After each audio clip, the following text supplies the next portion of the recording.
ഷിരൂരിൽ അർജുനു വേണ്ടിയുള്ള തെരച്ചിലിൽ സിഗ്നൽ ഉണ്ടെന്ന് ഉറപ്പിച്ച ആദ്യ ഭാഗത്ത് ഇറങ്ങുന്നതിന് തന്നെയാണ് ആദ്യ പരിഗണനയെന്ന് സൈന്യം.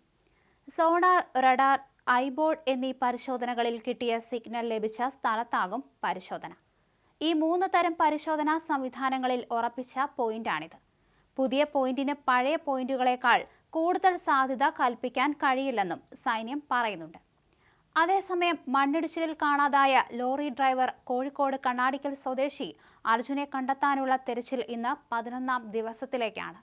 മന്ത്രിമാരായ PA മുഹമ്മദ് റിയാസും AK ശശീന്ദ്രനും ഉച്ചയോടെ ഷിരൂരിൽ എത്തിയിരുന്നു. ഗംഗാവാലിപ്പുഴയിൽ അടിയൊഴുക്ക് ശക്തമായതിനാൽ തെരച്ചിൽ നിർത്തിയിരിക്കുകയാണ്. നിലവിൽ ഒഴുക്ക് 6 നോട്ട്സ് ആണ്. 3 നോട്ട്സിന് താഴെ എത്തിയാലേ മുങ്ങൽ വിദഗ്ധർക്ക് ഇറങ്ങാൻ സാധിക്കും.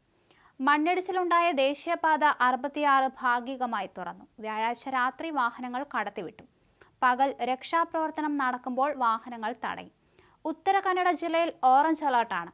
ഷിരൂരിൽ ശക്തമായ കാറ്റും മഴയും തുടരുന്നത് രക്ഷാദൗത്യത്തിന് പ്രതിസന്ധിയാണ്.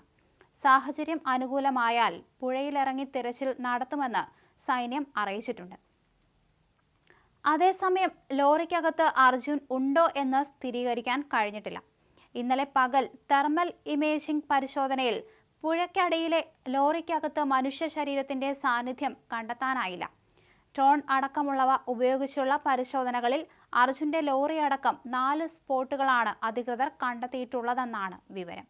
ഇവിടെ നിർത്തിയിട്ടിരുന്ന ടാങ്കർ ലോറിയുടെ ക്യാബിൻ, ഇലക്ട്രിക് ടവർ, റോഡിനും പുഴയ്ക്കും ഇടയിൽ സ്ഥാപിച്ചിരുന്നു കമ്പിവേലി എന്നിവയാണ് മറ്റ് 3 സ്പോട്ടുകൾ. അടിയൊഴുക്കിന്റെ ഗതി മാറ്റി. ജലപ്രവാഹത്തിന്റെ തീവ്രത കുറയ്ക്കുന്നതിന് ചെളി നീക്കുന്ന നടപടികളും പുരോഗമിക്കുന്നുണ്ട്. ഇതിനായി കൂടുതൽ മണ്ണുമാന്തി യന്ത്രങ്ങൾ ഇവിടേക്ക് എത്തിക്കാനുള്ള ശ്രമങ്ങളും നടക്കുന്നുണ്ട്. അർജുന്റെ ലോറി കണ്ടെത്താനുള്ള ശ്രമം 11ാം ദിവസവും തുടരുന്നതിനിടെ വിശ്രമിക്കാനായി വാഹനം നിർത്തിയ സ്ഥലവും ഭക്ഷണം കഴിക്കാനിറങ്ങിയ ഹോട്ടലും ഉൾപ്പെടുന്ന പഴയ വീഡിയോയും ഇപ്പോൾ സാമൂഹ്യ മാധ്യമങ്ങളിൽ പ്രചരിക്കുന്നുണ്ട്. ഷിരൂർ പനവേൽ കന്യാകുമാരി റൂട്ടിലെ ഷിരൂരിൽ 35 വർഷമായി കട നടത്തുന്ന ലക്ഷ്മണയുടെ ധാബയ്ക്ക് സമീപമായിരുന്നു അർജുൻ വാഹനം നിർത്തിയത്. ധാബയിൽ നിന്ന് ചായ കുടിക്കാനാകണം അർജുൻ ലോറി നിർത്തിയതെന്നാണ് കരുതുന്നത്. കഴിഞ്ഞ 3 വർഷമായി ഈ റൂട്ടിലെ പതിവ് യാത്രക്കാരനാണ് അർജുൻ. മലയാളികളടക്കം ലോറിക്കാർ ഇവിടെ സ്ഥിരമായി നിർത്തും. രാവിലെ 8:15 അർജുൻ ഇവിടെ എത്തിയെന്നാണ് കരുതുന്നത്.